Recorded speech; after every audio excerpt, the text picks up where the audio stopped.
Hello, welcome back to chapter 3 of our lecture notes. I am coming to you live from my office today.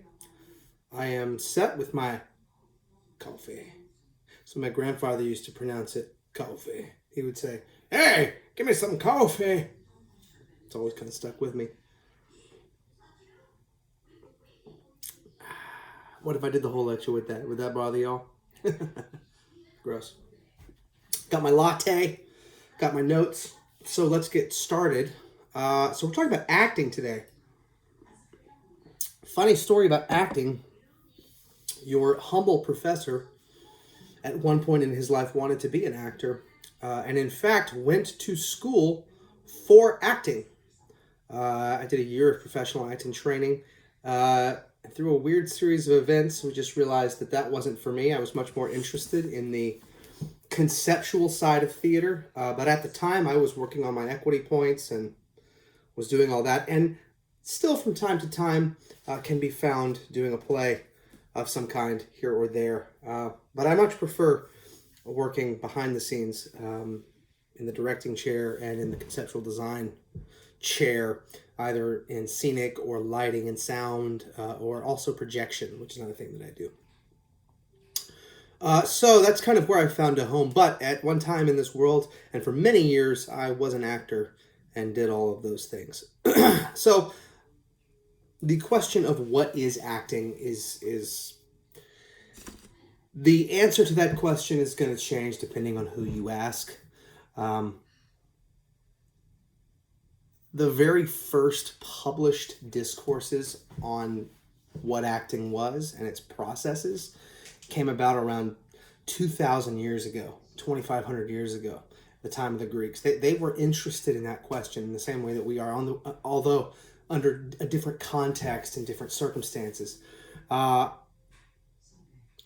most people who talk about acting talk about it from the standpoint of two different parts, right? So there's like the internal part of acting and the external part of acting.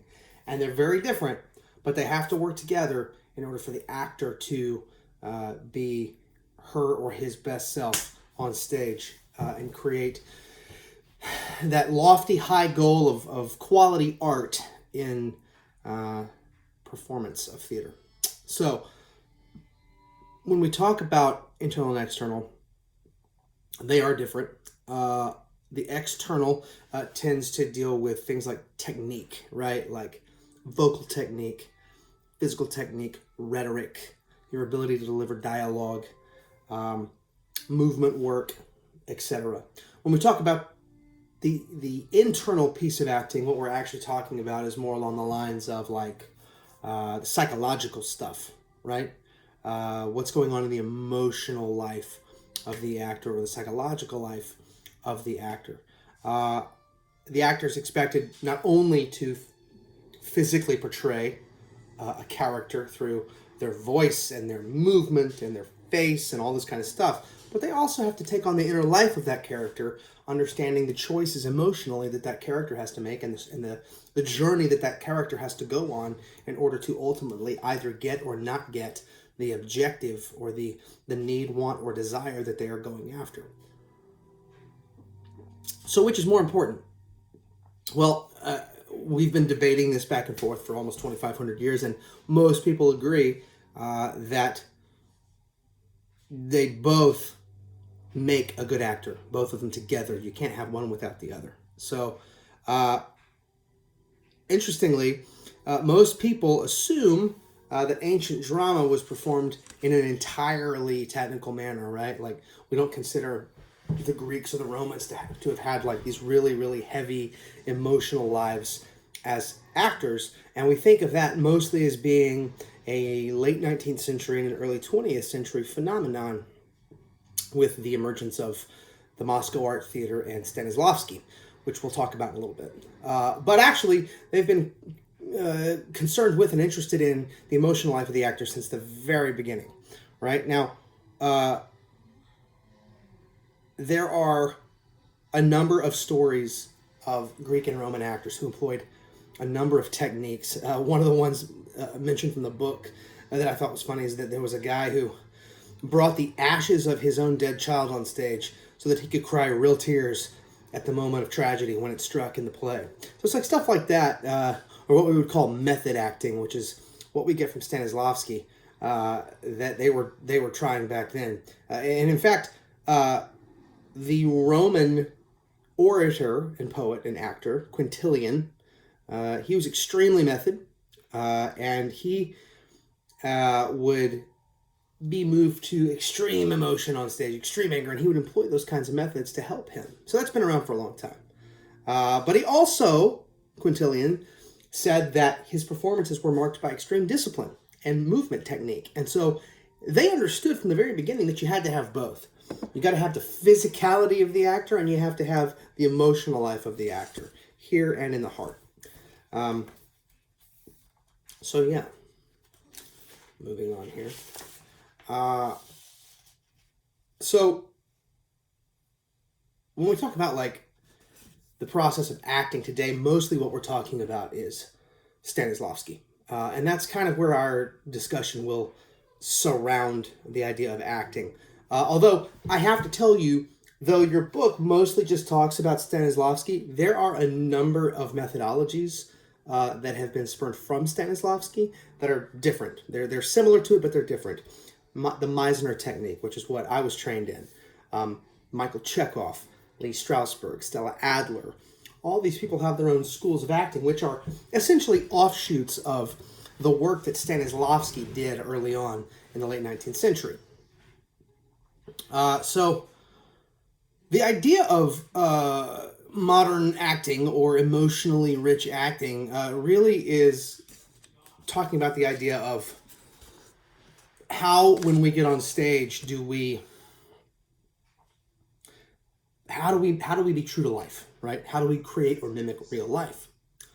That idea was first presented by Konstantin Stanislavski in Russia in the late 19th century, but his ideas came to America in the form of a book entitled An Actor Prepares.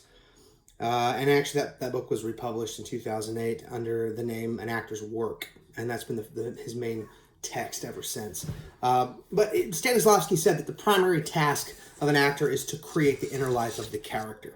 And he said that we do this by bringing our own individual experiences to the table, to the character, our own feelings, right? And donning that with all of the features of our own personality. So, for example, let's just say that you were doing a scene where you had to get divorced. You were married and you got divorced. Well, maybe you're 19, 20 years old and you've never gotten divorced, but maybe your parents have, right? And so, or maybe your best friend's parents have. And so you would say, okay, well, I don't know what it feels like to get divorced, but I remember watching that person and what they went through and the feelings that I had of sadness and of betrayal and feeling like he or she had lost everything. And I know what that feels like, so I can bring that to the table and feel those things. Well, that's basically the crux of what Stanislavski was talking about. Now, the reality is that it takes years and years of study to master how to do that. But that's the basic idea. And inner life is a concept from him that essentially means what the book calls the ambiguity of emotion, right? Understanding the mysteries of love and death, of the confusions of experience, learning how to respond emotionally and physically to those things in our own body, but do it on stage for the purpose of creating a character. Stanislavski's technique to get there was something called emotion memory. Essentially meant that you would mentally substitute remembered situations from your own life into the life of the character in order to feel them. Emotion memory. And that is where the foundations of modern acting come from. That concept. And that has been taken and repackaged a bunch of times, but it's basically the same thing. Some people like Meisner would say, no, the most important thing that the actor can do is develop a dramatic imagination, right? Where you don't take on your own psychological stuff, but you use your imagination to create it, and you're sensitive enough to your imagination and your own point of view that you can create that for yourself without having to go there psychologically, because it could be psychologically damaging. So let's see, where are we?